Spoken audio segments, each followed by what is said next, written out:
welcome to the house. Good afternoon. We're continuing our video interviews of Frank Turville. And thank you so much for having us here today and telling us some of your memories from your time here in Port Stanley. So Frank, maybe we can just start by asking you, what are your earliest memories of, you grew up on this farm that we're on right now? Yes. Tell us about that. Well, it's changed so much over the years. When you look back how it started, going to the one-room school up here with no electricity in it, Where was the one-room school? up here at Brain School, and no At electricity. the top of the hill? Yeah, no running water. We used to have lanterns at Christmas time with, no electricity, and Which hill are we talking about? Sorry. the one-room school up here. You go up the Union Road and it's just on that side road. Yeah. So we're on Union Road. Well, it's on the side road. They call it Thomas Road now. Yeah. Okay. Yeah.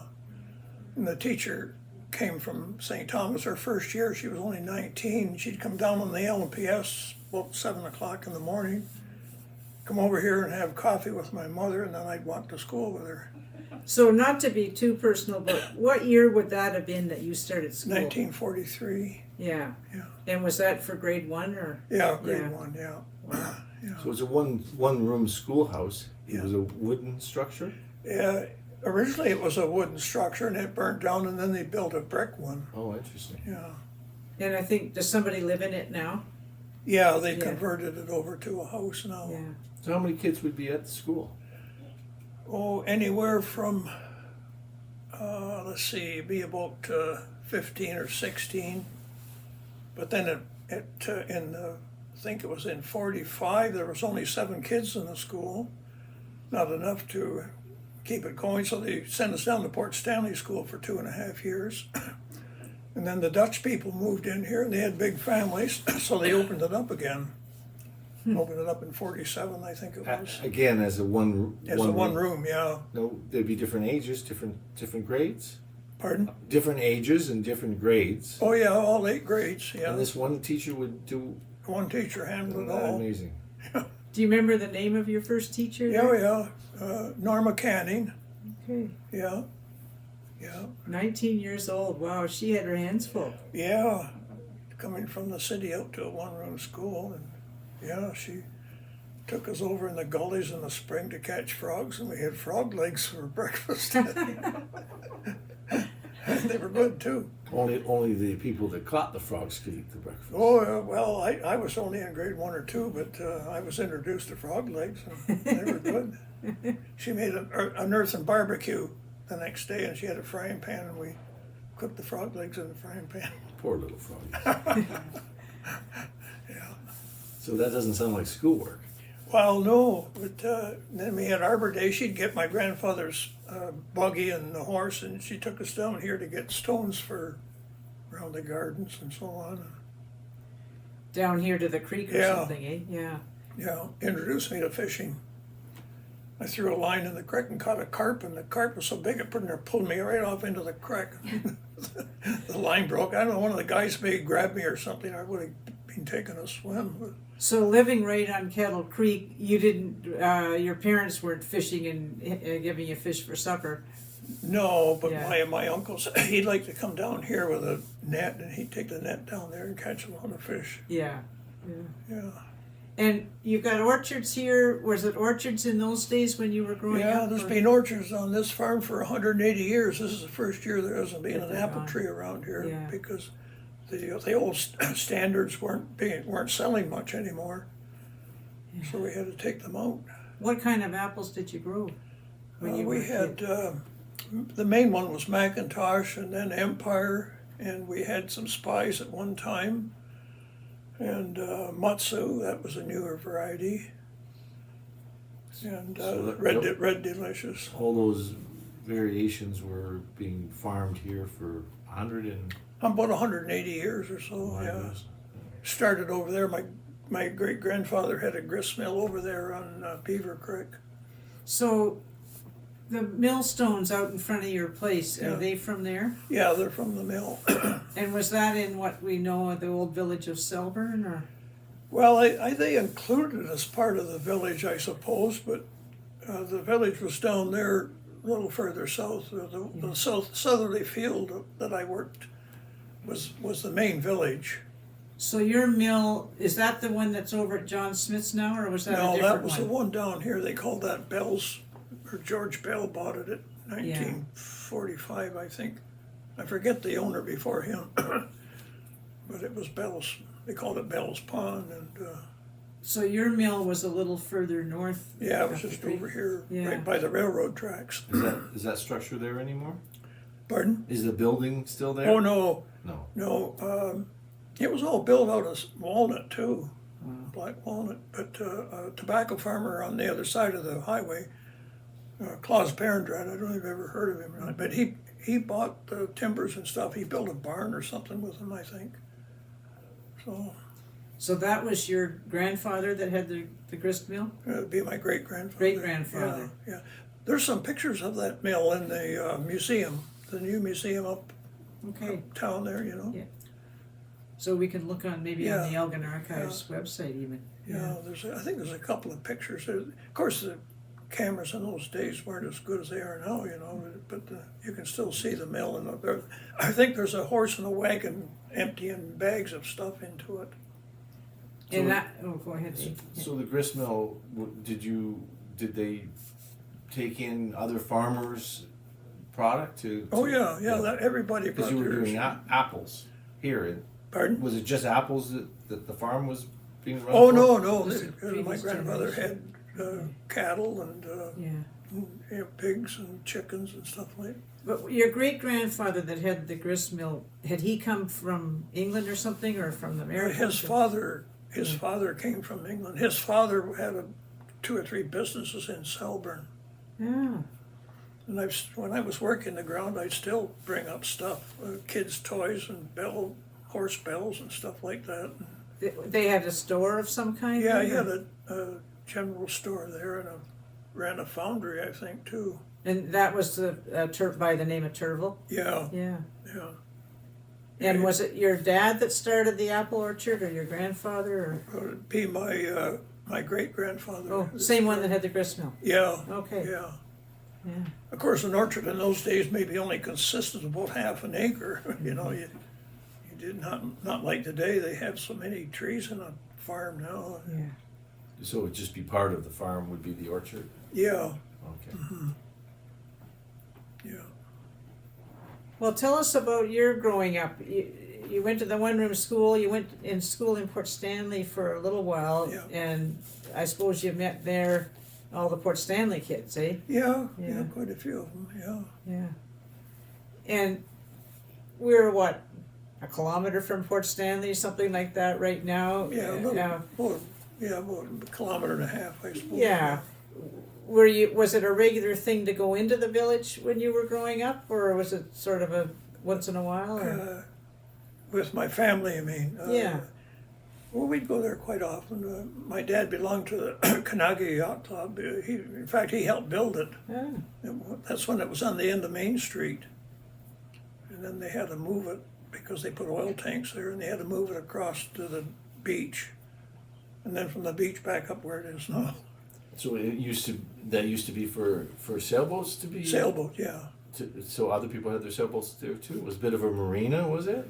Not yacht really. club? No, it wasn't really a marina, but it Oh. was just, we had quite a few members in it. People from London, St. Thomas, Port Stanley. like when you say the end of Main Street, where the coal docks were? Yeah. Like, so before the coal docks were there, or adjacent to it or something? I don't know whether the coal piles were there, but and I'm not sure what year they moved it over to the main beach. But And whereabouts at the main beach then?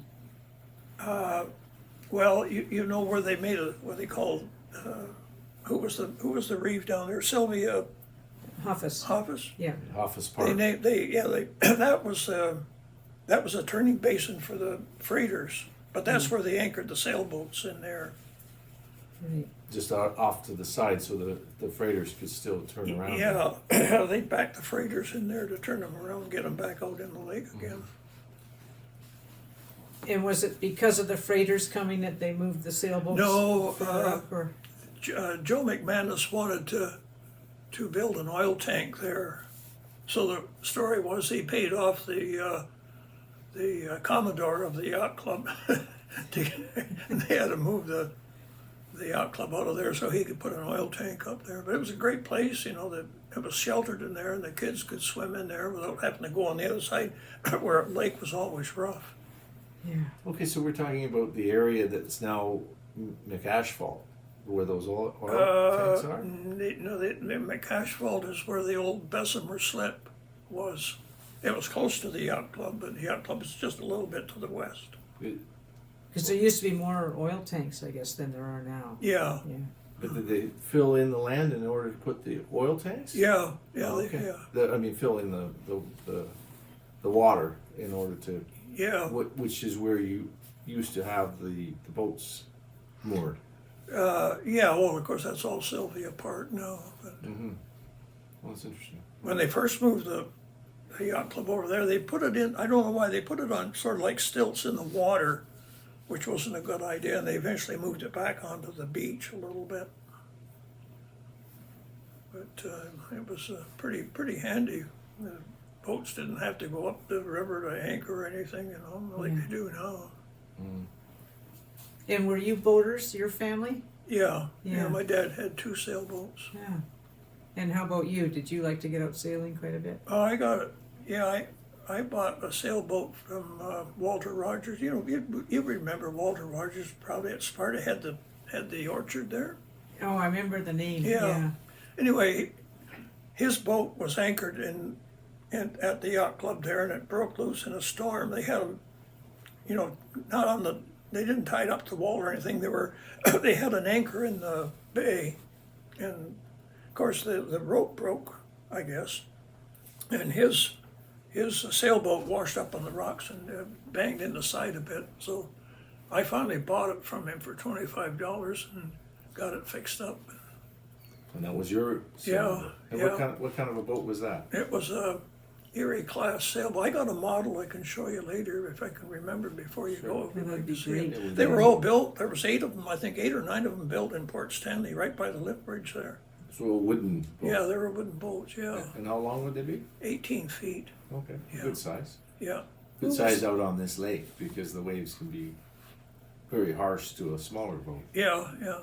They were okay. They used to tow them over to Erie, Pennsylvania, sometimes to race over there. They'd get a fish tug to tow them over because it would take too long for them to get over there by sail. Who was building those sailboats? Do you know? A guy by the name of Saab Taylor. His full name was Selburn, but he went by Saab. I don't know if you've ever heard of that name. But Heard the name, but I don't his know boathouse about was it. right by the lift bridge there. Yeah. Yeah. And so, growing up on this farm, when you were a kid, was there livestock? What were you doing besides I the had a little of orchards? everything when I was growing up, and we had dairy cattle and beef cattle and some pigs and chickens, and we grew tobacco, burley tobacco, and then we ran the Great Lake, you know where the Great Lakes farm is now. We ran that for 23 years Yeah. because you probably remember Tommy Thomas. After he died, you ran it till his kids grew no, up? or- not after he Oh. died, before. Before, when Yeah, he was I in think politics. my dad started running that in 1943. Yeah. Previous to that, Murph and Meek ran it for a while, I think. Okay. You remember Murph and Meek, Yeah. probably? Yeah. Just as a really old man, though. Yeah. Yeah.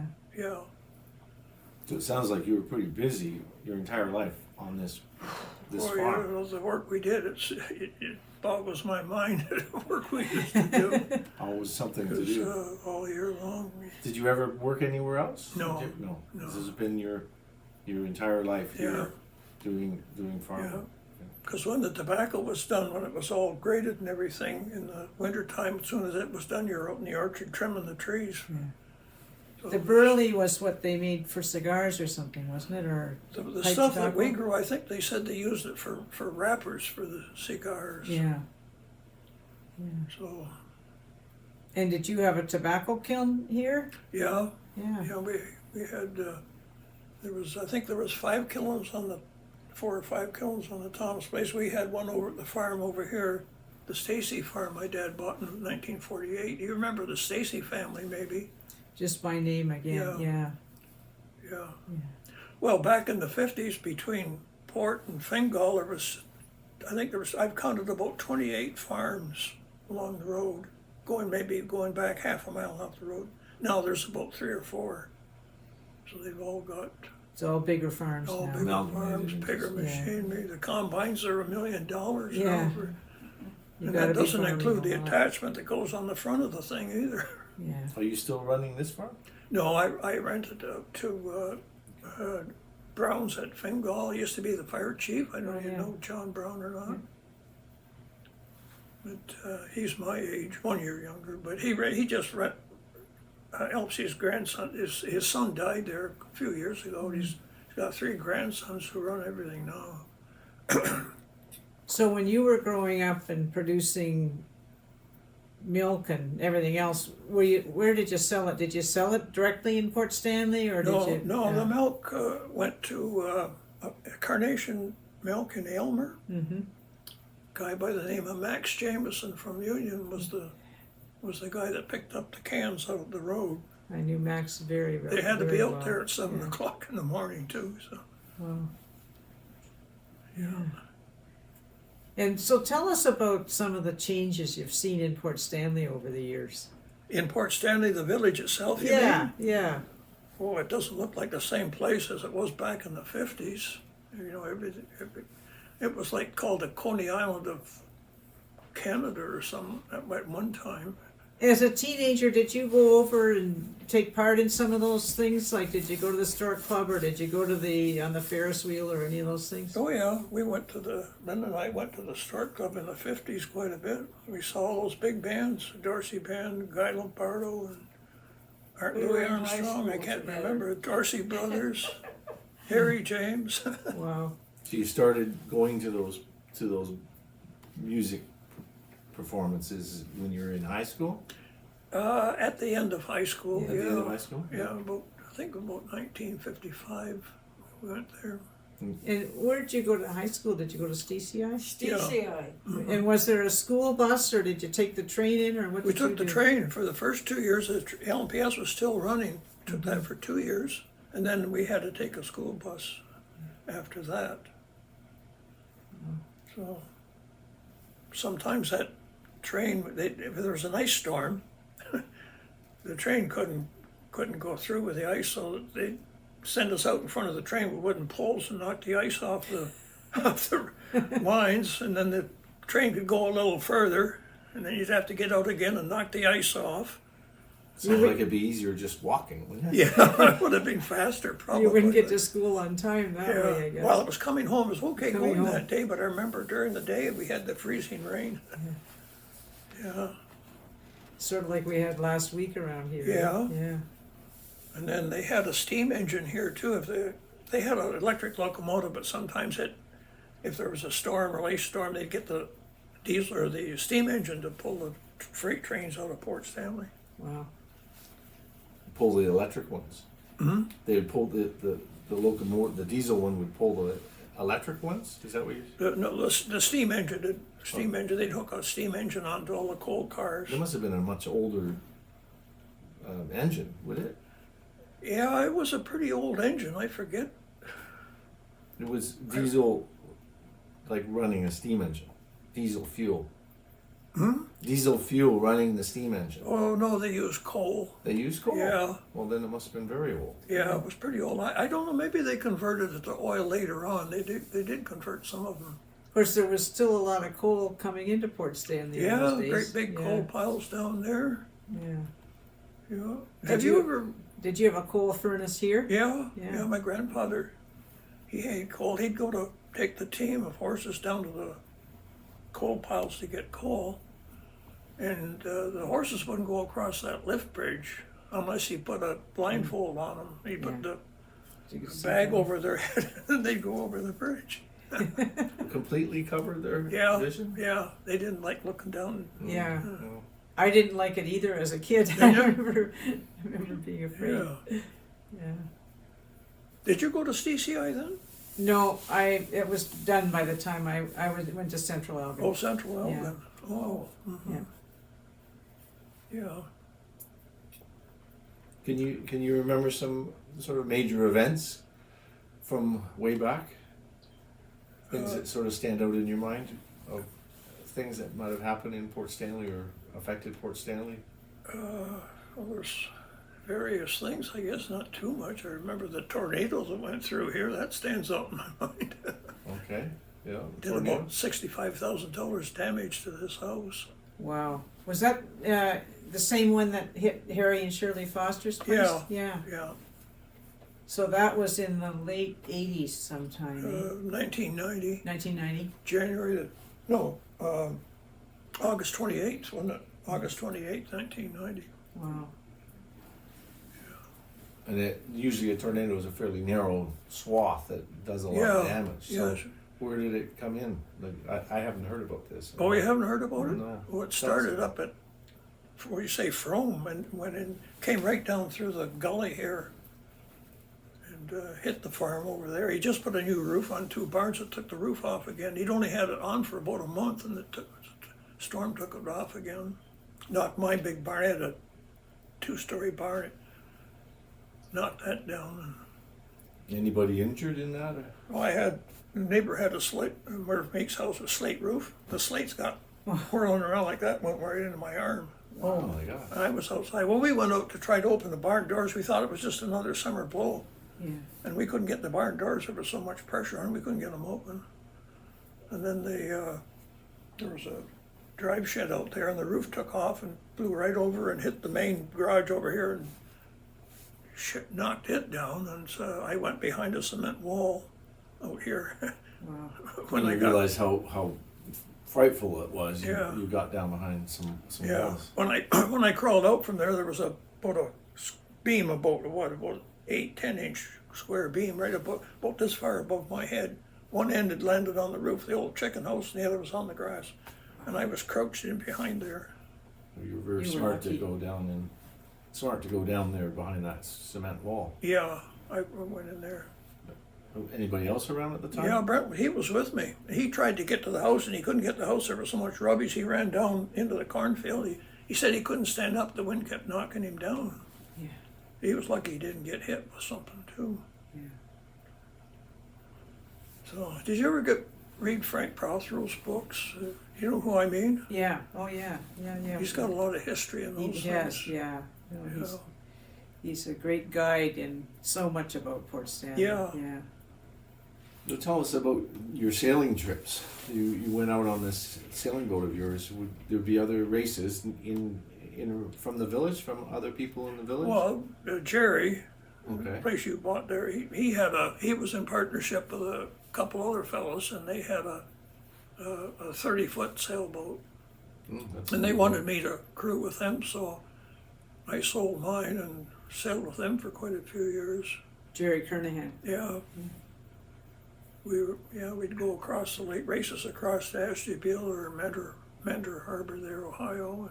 And were you sailing across, or were you being towed by a fish Oh no, boat? we sailed Yeah. across, yeah. How long did it take to sail across the lake? Depends on the winds. We Yeah. made it across one time in 7 hours and 10 minutes or something like that, because we had a good west wind. That's a good timing to get Yeah. across there, is it? Yeah, that's pretty good. For Were you ever caught in any big storms out there? some pretty good winds sometimes. Mhm. We went across on our way over. We weren't racing. We went over because sometimes those boats over there would race back, and then the following year they'd come over here and race back over that way. Mm. But the one time we crossed in a storm, I think it was thunder and lightning all the way across. And the boat ahead of us, sailboat, you could see fire coming off his mast, like that St. Elmo's fire they called it. Wow. Yeah. And that didn't stop you from going out again. No. He's a true sailor. Yeah. Yeah. One of Frank Prothero's books, there's a picture of you with a medal your grandfather had won in rowing way Oh, back yeah. when sometime. Yeah. Tell us about that. Well, he was in the rowing club in London, England. Was that your mother's father? Yeah, Yeah. and I guess they had a university over there for the troops too. I don't know whether he was part of that, maybe as well. Yeah, he loved rowing, I guess. And they won whatever they were competing against. He won it anyway. So It takes a strong man to be a good rower. hmm He Yeah, must have been yeah. quite a powerful man. yeah. But you didn't take up rowing. Well, I'll just row down here in my rowboat down the creek. That's about it. Yeah. It's pretty shallow back here sometimes. Sometimes. Down. Well, right now because the lake yeah. has dropped about 2 or 3 feet in the Yeah. last 2 years, I guess. Yeah. But 2 years ago, the people would come right up past here in their boats. The creek was that water level was so high. I've come up in my kayak, but just about to the turn, and then it gets shallow before you get to the bridge. Oh, did you? Yeah. Yeah. You started in port and came up, you say? Yeah. Oh. Uh-huh. Whoops! Look out, Dennis! Don't touch that. There's the kitty. A little earthquake it seemed. What about any of the characters around here, around Fort Stanley? What can you tell us about any of the characters you've known over Characters? the years? Yeah. Yeah, the Well, people There weren't any people that live characters here, before, There right? was one character. His name was Piper Dadson. You ever heard of him before? I've heard of Dadsons, but not Piper. So. Piper? Well, he was sort of a hermit. He just lived in a. He didn't have any money or anything. I think my grandfather hired him, and he always had a pipe in his mouth. That's why my dad nicknamed him Piper, and it Piper. stuck with him. Dennis, get out of there! Come on, get out, come on.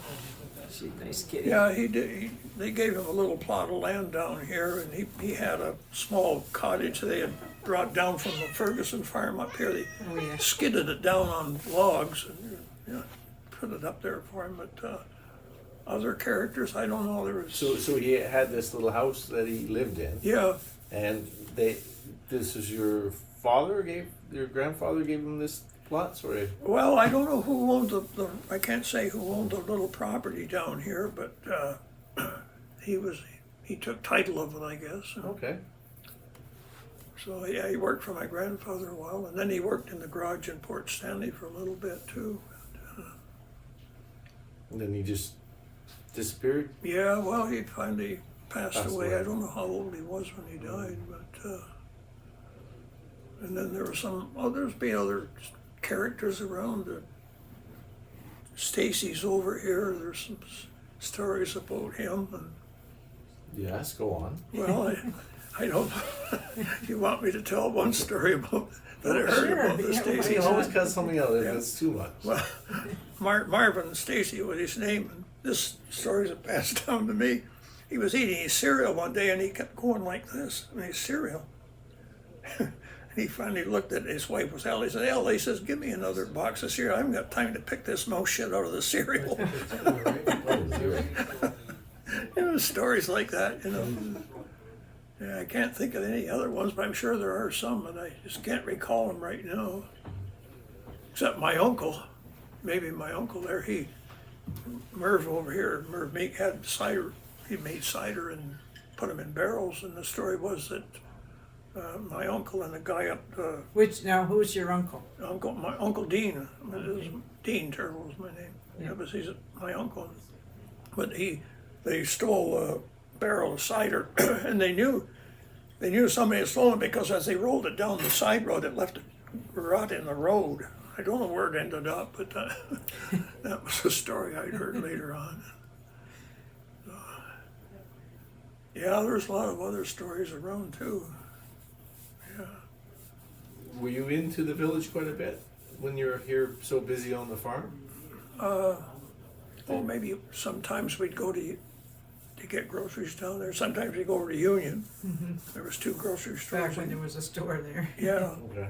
And you had a vehicle to do that? yeah. Mhm. It was a 1949 Pontiac, I think my dad had. Yeah. And Milligan's grocery store at the time You probably heard of Milligan's grocery store. It was right on the corner there. I remember the corner store, but Milligan might have been before my time, Yeah. or else I didn't know their name when I was a Yeah. tiny kid. Yeah. Wilfred Milligan was his name. I think they turned it into a coffee shop for a while there. Yeah. And then there was Mrs. Northwood. I think it was Northwood's grocery store in Union. I think it was. I think that was Union. And then Larry Dimmick had a dry goods store on. I don't know if you remember that or not. Yeah. Do you? Right on the main Bridge Street, I guess. North yeah. side, yeah. Yeah. And then it was changed into a jewelry shop. I think Bob Dempsey Oh yeah. was his name. I don't know whether you remember Dempsey. Well, they had a marina too.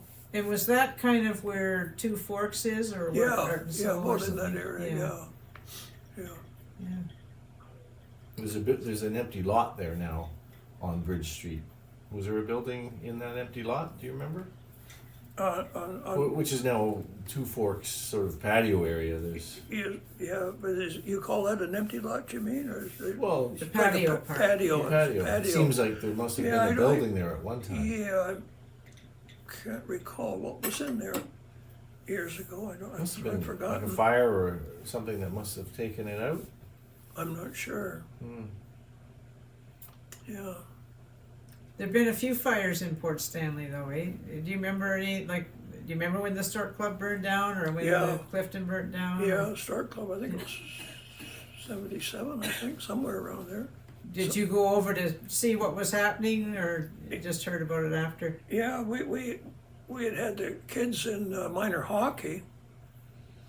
It was 7, I think they had to start at 7 o'clock in the morning, and we heard about the fire, so we just drove down there to have a look. And So you would have been on Carlo at that time, at the hockey at the yeah, ice rink? just down here, Carlo Road, yeah. So you weren't far away from it. Yeah, not too far, no.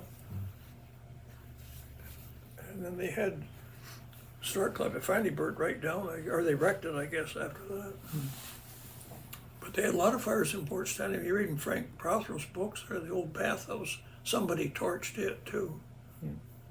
And there was across on the north side of the Via Cavell, there was what was it, a cold storage place where they stored ice, and a cafeteria.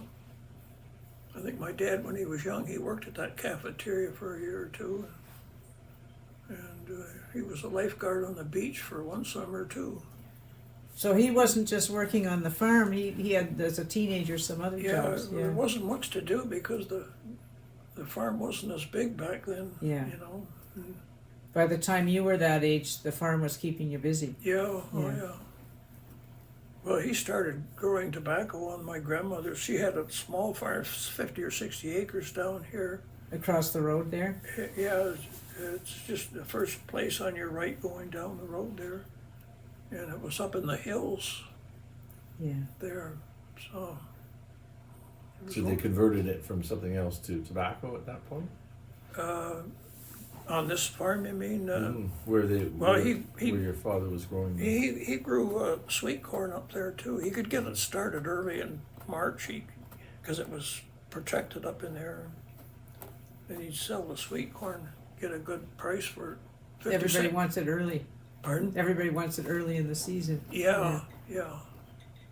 He said he would, in those days, 50 cents a dozen was quite a bit of money. If he got it on the market early enough. And it's always so nice in the early spring and summer to get fresh corn Yeah, off the field for Yeah, sure. Would be yeah. a big demand, yeah.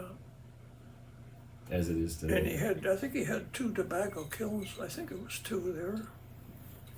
Because in those days you had to use coal to heat the kilns. So he'd sleep in the kilns when it was necessary. He'd sleep in the kilns to keep a watch on the fires and keep the fires going. So you farmed with your dad when you grew up, and then at some point you took over, right? And what kind of changes did you make from one generation to another?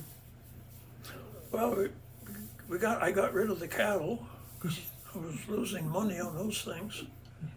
And that freed me up, gave me a lot of extra time, because when I had the cattle, it was a lot to look after them, and then the orchard come on, so you'd have to get up really early, get those cattle fed before you started into the orchard, so.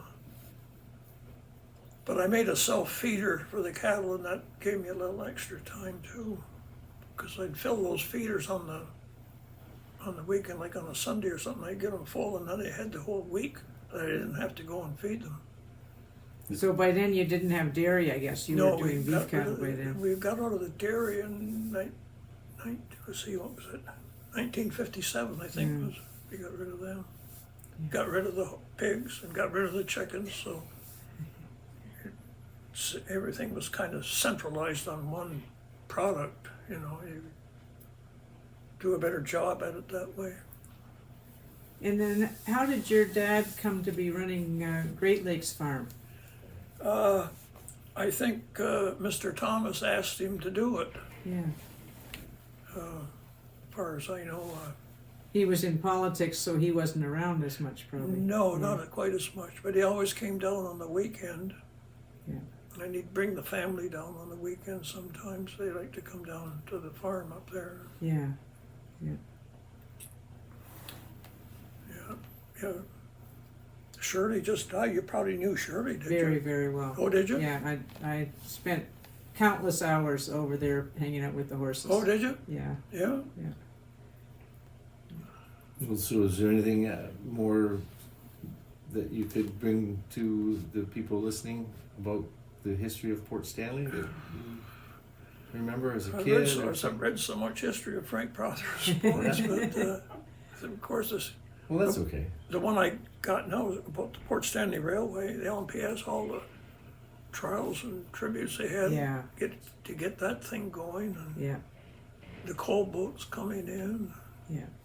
Do you remember seeing the coal boats coming in? Oh yeah. You'd go down and watch that? Sometimes, yeah, I'd be going Big down ships. and you'd see the coal coming up the conveyor belt. They didn't take them long to unload those things with that conveyor system. At first, it was a long haul to get. You had to do it with a shovel and a wheelbarrow at first. That took forever to unload. Took them 3 days, and it was a small boat. Took them 3 days to. Well, shovel and wheelbarrow. Yeah. So, like a ramp and Yeah, they get a ramp. men And, loading and yeah, Oh my god. yeah, it was because they'd hired some of the local kids to go in there and do that, I guess. And, That's interesting. and then they built the silos, the wooden silos. They finally burnt down too. And then they built cement silos, and they weren't big enough. They knocked them down and built some bigger ones, and now they're gone. Well, that's interesting. Do you remember the wooden silos? No, I don't remember the wooden ones. That was before my Okay. time. Okay. But you're the, fourth or fifth generation on this farm? Yeah. See, fifth. I guess I'm about the fourth or fifth, I think. Yeah. What brought your ancestors to Port Stanley originally? Any idea?